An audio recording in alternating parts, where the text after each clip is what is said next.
Los 8 dharmas mundanos.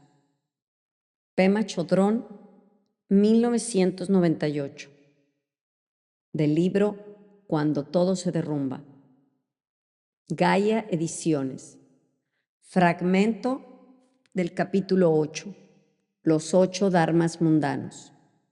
Páginas 71 a 78. Sobre la autora.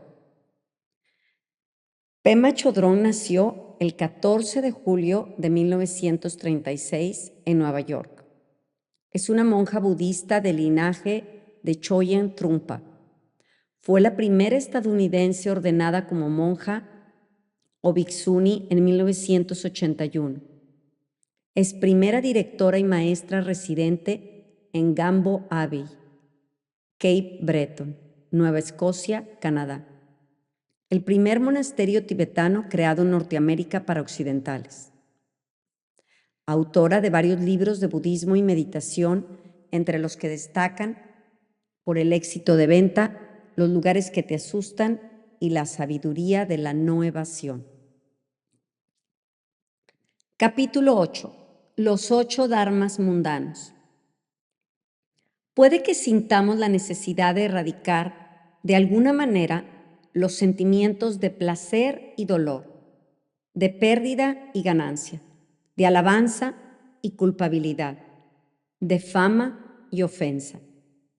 Pero otro planteamiento más práctico es el de llegar a conocer estos sentimientos, ver cómo nos enganchan, ver cómo colorean nuestra percepción de la realidad, ver que no son tan sólidos. Entonces, los 8 dharmas mundanos se convierten en un medio para hacernos más sabios, más buenos y más alegres. Una de las enseñanzas clásicas del budismo sobre el miedo y la esperanza trata de lo que se conoce como los 8 dharmas mundanos. Son 4 pares de opuestos, 4 cosas que nos gustan y a las que nos apegamos, y 4 cosas que no nos gustan y tratamos de evitar. El mensaje básico es que cuando nos vemos pillados en los 8 dharmas mundanos, sufrimos. En primer lugar, nos gusta el placer y nos aferramos a él. Por el contrario, nos disgusta el dolor. En segundo lugar, nos gustan las alabanzas y nos apegamos a ellas. Tratamos de evitar las críticas y la culpa. Tercero, nos gusta y estamos apegados a la fama. Nos disgusta el oprobio y tratamos de evitarlo. Finalmente, estamos apegados a la ganancia, a conseguir lo que deseamos y no nos gusta perder lo que tenemos. Según esta sencilla enseñanza, sumergirnos en los 4 pares de opuestos, placer y dolor, pérdida y ganancia, fama y oprobio, alabanza y culpa, es lo que nos mantiene atascados en el dolor del samsara. Cuando nos sentimos bien, nuestros pensamientos suelen versar sobre cosas que nos gustan, alabanzas, ganancia, placer y fama. Cuando nos sentimos incómodos, irritables y hartos, es probable que nuestros pensamientos y emociones den vueltas alrededor de cosas como el dolor, la pérdida, el oprobio o la culpa. Tomemos, por ejemplo, la alabanza y la culpa. Alguien se acerca a ti y te dice: eres un viejo. Si se da la circunstancia de que deseas ser viejo, te sentirás estupendamente. Sientes que acabas de ser alabado, lo cual te da una tremenda sensación de placer, de ganancia y de fama. Pero supón que has estado obsesionado durante años con quitarte las arrugas y la papada. Cuando alguien te dice que eres viejo, te sientes insultado y consecuentemente tienes una sensación de dolor. Aunque no hablásemos más de esta enseñanza concreta, ya podríamos ver que muchos de los vaivenes de nuestro humor están relacionados con nuestra forma de interpretar lo que sucede. Si miramos de cerca nuestros cambios de humor, nos daremos cuenta de que siempre hay algo que los pone en marcha. Llevamos con nosotros una realidad subjetiva que activa constantemente nuestras reacciones emocionales. Alguien nos dice, eres viejo, y entramos en un estado mental concreto. Nos sentimos felices o tristes, alegres o enfadados. Para otra persona, la misma experiencia podría ser absolutamente neutral. Hablamos, recibimos cartas, hacemos llamadas telefónicas, comemos, encontramos o dejamos de encontrar lo que buscamos. Nos despertamos por la mañana, abrimos los ojos y van pasando cosas durante todo el día hasta que nos vamos a dormir. Durante el sueño también ocurren muchas cosas. A lo largo de toda la noche nos encontramos con la gente y los sucesos de nuestros sueños. ¿Cómo reaccionamos a lo que pasa? ¿Estamos apegados a algunas experiencias? ¿Rechazamos y evitamos otras? ¿Hasta qué punto estamos en manos de estos 8 dharmas mundanos?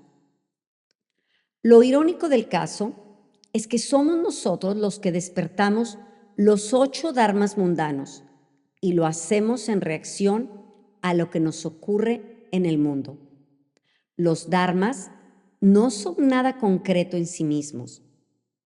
Y lo que es todavía más extraño es que nosotros mismos tampoco somos muy sólidos. Nos formamos un concepto de nosotros mismos que vamos reconstruyendo momento a momento y tenemos el reflejo de intentar protegerlo.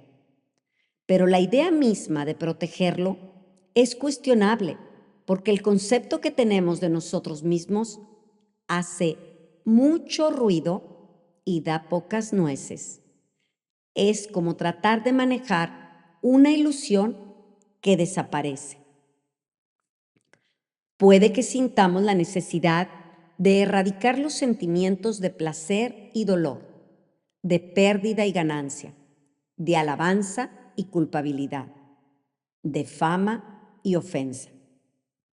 Sin embargo, otro planteamiento mucho más práctico es el de llegar a conocerlos y ver cómo nos enganchan, ver cómo colorean nuestra percepción de la realidad, ver que no son tan sólidos. Entonces, los 8 dharmas mundanos se convierten en el medio para hacernos más sabios, mejores y más alegres. Para empezar, en la meditación notamos que las emociones y los estados de ánimo están conectados con haber perdido o ganado algo, con haber sido alabados o culpados, y así sucesivamente. Podemos percibir que lo que comienza como un simple pensamiento, una simple cualidad energética, florece rápidamente en un placer o dolor plenamente desplegados. Evidentemente, debemos tener cierta valentía, porque lo que nos gusta es que todo lo que surja esté en el lado del placer, alabanza, fama, ganancia. Nos gusta asegurarnos de que todo sale a nuestro favor, pero cuando miramos de verdad, vemos que no tenemos ningún control en absoluto sobre lo que ocurre. Solo tenemos todo tipo de cambios de humor y de reacciones emocionales que vienen y van incesantemente.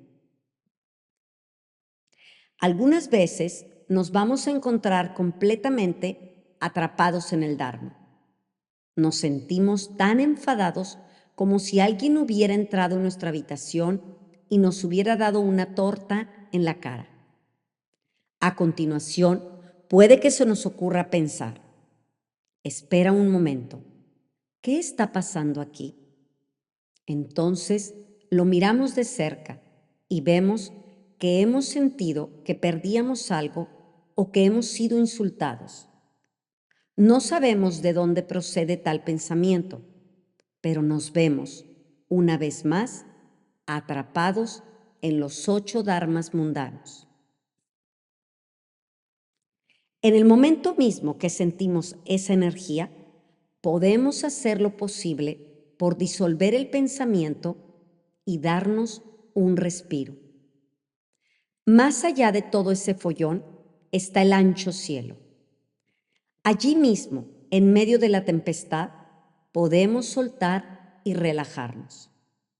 O también podemos estar totalmente atrapados en una fantasía deliciosa y placentera.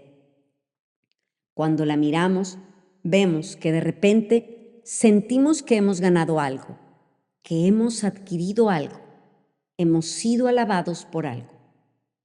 Lo que surge está fuera de nuestro control. Es totalmente impredecible, como las imágenes de un sueño.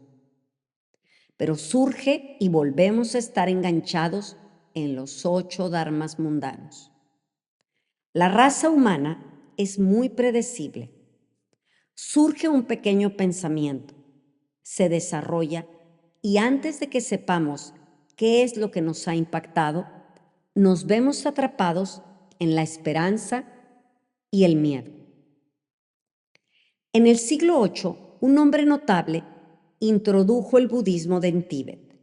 Se llamaba Padmasambhava, el nacido del loto, y también se le conoce por el nombre de Guru Rinpoche. La leyenda dice que simplemente apareció una mañana sentado en un loto en medio de un lago. Se dice que este niño tan especial nació completamente despierto, sabiendo desde el primer momento que los fenómenos internos y externos no tienen realidad alguna. Lo que no sabía era cómo funcionaban las cosas cotidianas del mundo. Era un niño muy perspicaz y el primer día ya se dio cuenta de que su irradiación y belleza atraían a todo el mundo. También notó que cuando estaba alegre y juguetón, la gente se sentía feliz y le cubría de alabanzas. El rey del país se quedó tan impresionado por el niño que se lo llevó a vivir a palacio y lo trató como a un hijo. Un día, el niño subió a jugar en el tejado plano del palacio, llevándose consigo los instrumentos rituales del rey: una campana y un cetro metálico que se llama barra. En un deleite total, se puso a bailar sobre el tejado, haciendo sonar la campana y dando vueltas al cetro. A continuación, con gran curiosidad, los lanzó al espacio. Cayeron a la calle que pasaba por debajo del palacio y aterrizaron en las cabezas de 2 paseantes, matándolos instantáneamente. La gente del país se enfadó tanto que exigió al rey que exiliara a Guru Rinpoche. Aquel mismo día le abandonaron en la espesura sin agua ni alimento. Este niño inquieto había aprendido una lección sobre el funcionamiento del mundo.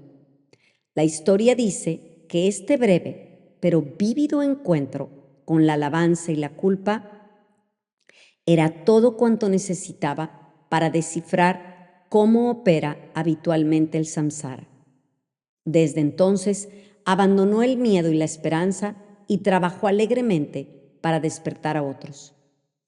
Nosotros también podemos emplear nuestras vidas de esta manera. Podemos explorar estos conocidos pares de opuestos en todo lo que hacemos.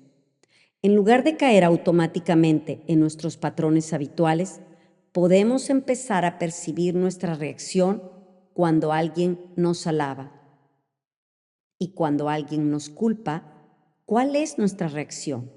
¿Cómo reaccionamos cuando perdemos algo? ¿Cómo reaccionamos cuando creemos que hemos ganado algo? Y cuando sentimos placer y dolor, ¿los sentimos sin más o hay todo un libreto que los acompaña? Cuando nos mostramos inquisitivos con estas cosas y las miramos de frente, vemos quiénes somos y lo que hacemos con la curiosidad de niños pequeños. Lo que podría haber sido un problema se convierte en una fuente de sabiduría. Lo raro es que esta curiosidad empieza a cortar de raíz lo que llamamos dolor del ego o autocentramiento, y eso nos permite ver con más claridad. Generalmente los sentimientos placenteros o dolorosos nos barren, nos arrastran en ambas direcciones. Entonces solemos descentrarnos sin notar siquiera lo que está ocurriendo. Antes de darnos cuenta, hemos compuesto toda una novela sobre por qué alguien está muy equivocado, o por qué nosotros tenemos tanta razón, o por qué tenemos que conseguir esto y lo otro. Cuando empezamos a entender todo el proceso, este se aligera considerablemente. Somos como niños construyendo castillos de arena. Los embellecemos con preciosas conchas, trocitos de madera y pedazos de cristales de colores. El castillo es nuestro y tratamos de mantener alejados a los demás. Estamos dispuestos a atacar a quien amenace con estropearlo. Y sin embargo, a pesar de todo nuestro apego, sabemos que la marea subirá inevitablemente y lo hará desaparecer. El truco consiste en disfrutar de él plenamente sin apegarse y cuando llegue el momento, dejar que se disuelva en el mar. A este soltar las cosas a veces se le llama desapego, pero no tiene la cualidad fría y remota que solemos asociar con esa palabra. El desapego tiene más bondad e intimidad que eso. En realidad, es un deseo de conocer, como las preguntas de un niño de 3 años. Queremos conocer el dolor para poder dejar de huir incesantemente de él. Queremos conocer el placer para poder dejar de aferrarnos a él constantemente. Entonces, de algún modo, nuestras preguntas se agrandan y nuestra curiosidad se amplía. Queremos entender qué sensación produce la pérdida para poder entender a otras personas cuando sus vidas se caen a pedazos. Queremos entender la ganancia para entender a los demás cuando se sienten deleitados o cuando se ponen arrogantes y se pavonean. Cuando nos hacemos más intuitivos y compasivos con nuestros enganches, sentimos espontáneamente más ternura por la raza humana. Conociendo nuestra propia confusión, estamos más dispuestos a mancharnos las manos tratando de aliviar la confusión de los demás. Si no miramos a la esperanza y al miedo, viendo surgir los pensamientos y viendo la reacción en cadena que les sigue, si no estamos entrenados a aguantar esa energía sin dejarnos arrastrar por el drama, entonces siempre tendremos miedo. El mundo en que vivimos, la gente que conocemos, los animales que surgen en los pasadizos, todo se volverá cada vez más peligroso. Por esto, empezamos por mirar dentro de nuestras propias mentes y corazones. Probablemente empecemos a mirar porque nos sentimos inadecuados o doloridos y queremos poner nuestro mundo en orden, pero gradualmente nuestra práctica irá evolucionando. Empezaremos a entender que, como nosotros, mucha otra gente está enganchada en el miedo y la esperanza. Vayamos donde vayamos, vemos el dolor y la desgracia que produce la aceptación de los 8 dharmas mundanos. También se hace muy obvio que la gente necesita ayuda y que no hay manera de ayudar a nadie si no empezamos por nosotros mismos.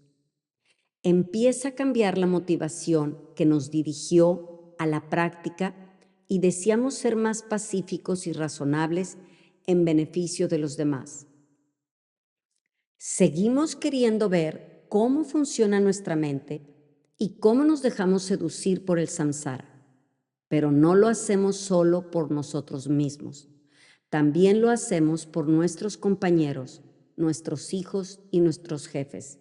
Se trata de resolver todo el dilema humano.